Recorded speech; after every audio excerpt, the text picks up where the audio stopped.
Hello, my little subscribbles. So, as someone who's been following the development of Total War Warhammer 3 Immortal Empires, this map that they've produced showing where all the factions are is incredibly cool.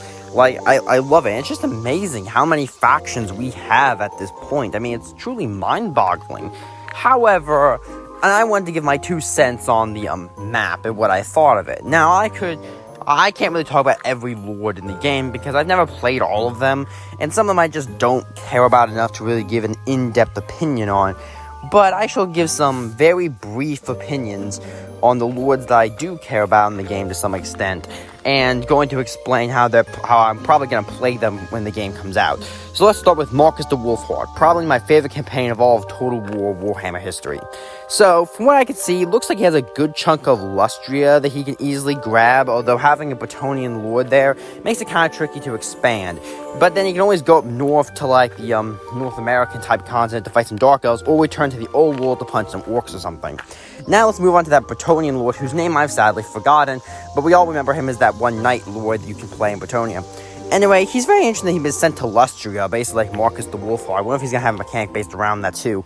But like Marcus the Wolfheart, he can expand to Lustria, but since Marcus is more north, it could limit his expansion up north unless he wants to go fight another human/order faction. But since he's Bretonnian, it makes him very easily for the chivalry mechanic, so I could very easily see him expanding into the Southlands, or going up north to take back and unite Bretonnia, or even go further north and take out the Norskins and Warriors of Chaos. Speaking of people in the Southlands, let's start with the kind of shocking is that they sent Volkmar the Grim to the Southlands. I'm very interested by that. I'm very curious how that's going to play. I would have sent him more to the Cathay region myself, but so he has more or less all of the Southlands at his disposal because he's going to have very limited diplomacy with pretty much any of them, exception being the Bretonnian Lord there, whose name I've sadly forgotten again, but she's a fun character to play. But outside of the Southlands, I can easily expect him going up north to fight the Savage Orcs, and then going into the middle to go fight the Black Orcs and the Chaos Dwarves when they get added. Speaking of people also still in the Southlands, we have a High Elf Batman, and sadly I forgot his name too, but we all know who we're talking about. I have a map here. So his position, I think, is relatively simple. He's either going to go straight to Ultron, by sailing, or he's going to go take the long route and go more of a beat everyone up by taking out the Savage Orcs, then going into the Bretonnian lands to go take out Grum the Paunch more directly, then return to Ulthuan and unite it. Speaking of uniting Ulthuan, let's go with Tyrion now. So Tyrion is a pretty simple-ish campaign. Unite the High Elves in many ways. Unite Ulthuan, beat up anyone who isn't a High Elf, confederate with the High Elves there, make sure to send someone up north to go confederate with the High Elves up there, then send south to go pick up the other High Elf Lords around like the Southlands, and then go for Imric, so we can get all the High Elves. Speaking of Imric, I think we all know what campaign we're doing, and by we're doing I mean every player is going to immediately beeline for the Grand Cathay because, well, I mean, we can't stop this. This is basically canon at this point, and I'm not going to stop it. We all want to see it. We all know it. Speaking of Mao Ying, her campaign is actually kind of interesting in my opinion. I think it will be, at least how I'll play it, is that instead of mostly focusing on uniting Cathay, maybe, I would fortify the defensives of the Great Bastion, and then go expand off to deal with the problem more directly. Take out some Chaos people, some Orcs, and the Chaos Dwarves when they get added. Speaking of Chaos, the Warriors of Chaos are always one of my favorite campaigns. So, as far as them concerned, I'll probably break off a major lord to go in each major direction. Send probably Archaon to the old world to go take out the Empire, maybe Bretonnia. Send someone else, like Sineval maybe after confederating, to go take out the High Elves. And then send, I don't know, maybe someone like the some other lord to go take out Cathay. They'll lead the major armies and with a few small support forces.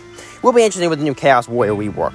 Speaking of people who opposed Chaos, the Empire of Man under Karl Franz. A lot of people's favorite campaign. He was always pretty fun, but I had struggled with his campaign a little. But as far as what I'm going to do with him, it's pretty simple. Unite the Empire through confederation and or annexation. Then after that, keep expanding westward, push out the Vampire Lords, get back Marienburg, beat up the beat up the Wood Elves in the area, and then go expand north to take out the Warriors of Chaos more directly. Speaking of people in the Empire, the Golden Warrior under Balthazar Gelt is going to be very interesting in my opinion. He's always my favorite Empire Lord to play outside of Marcus the Wolfheart, or at least in the old world. And Hill's campaign will be kind of similar in my opinion. Unite the Empire, obviously take out the Vampire Lords, but then kind of stop. Maybe take out the Skaven up north, maybe. But mostly focus on expanding in the Southlands. Get out the South, take over the Southlands kind of region. Well, not the South, go into the Southlands. Get the kind of like the Spain, Portugal region, Italy of the old world, and kind of unite an empire there. Speaking back in the Southlands, Cetra.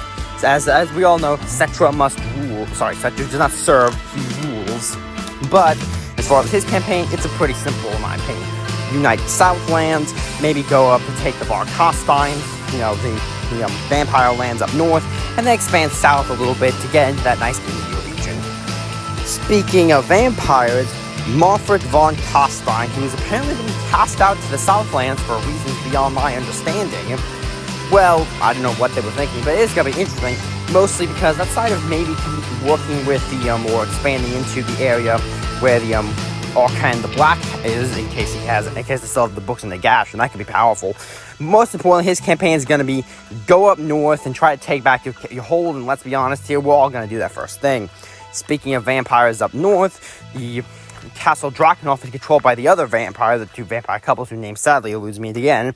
So basically, thanks to their position, it's going to be time to reenact the Vampire Wars. And I really hope they add the vampire count's ability to play in the imperial politics, with the empire's politics. I think that'd be a very cool way of having like this weird form of diplomacy that you have to, or sometimes can work together. I think that'd be very interesting. I hope they let the vampires be their own lords in the empire system. But mostly it's gonna be conquer the empire in Bretonnia. Now, speaking of Bretonnia, let's go on to Prince Leon Kerr, aka everyone's main Bretonnian faction, and he's gonna be simple in my opinion. Unite Bretonnia, check. Then expand, then maybe confederate that one lord who's been sent to Lustria. Then go into the North American area of Nagaroth, and then annex all of it, because I have this weird idea why I want to play Bretonnia and annex the Nagaroth region. Don't ask me why, I don't know. And then after that, it's expand north, punch some chaos, and because what's a Bretonnian campaign if we're not crusading into lands we probably shouldn't walk in? Speaking of Norska, that of course leaves the Norskins, another one of my favorite campaigns. And it's gonna be pretty simple. Unite the Norskins, take out the coastal regions, take out the Empire, Bretonnia, maybe destroy, sack a city of the Isles or two, and then go into Nagaroth. Oh, and of course, maybe take out the Warriors of Chaos if they try to usurp who is the true leaders of Chaos. And of course, maybe knock out Kislev to make sure they don't, get too powerful. Speaking of Kislev, for our final lord, Catherine of Kislev. She is honestly a pretty fun campaign, what little I did play in Warhammer 3. So her campaign, this game will be pretty simple. I will unite Kislev will be objective number 1. Step 2, take over Norska. And step 3 is go out into the Chaos Waste and take out the Warriors of Chaos, the Orcs, and the Chaos Dwarves when those get added. So that's my major opinions on the lords I really care about for Total War Warhammer 3 Immortal Empires. Obviously, that's not even close to every lord. It's not a detailed opinion, and I don't know everything about the game yet. But overall, I think it's an interesting opinion, and I think it's a very cool map, and it's going to be really fun to play. Anyway, if you have any thoughts on this map or my opinions on them, please feel free to comment down below, and, like, comment, subscribe, and share my videos with your friends. Anyway, see you next time. Yeah. Hey, why don't you hit that sub button? You're gonna become a subscribble. Get to see my content quicker. Wouldn't that be nice? I bet so.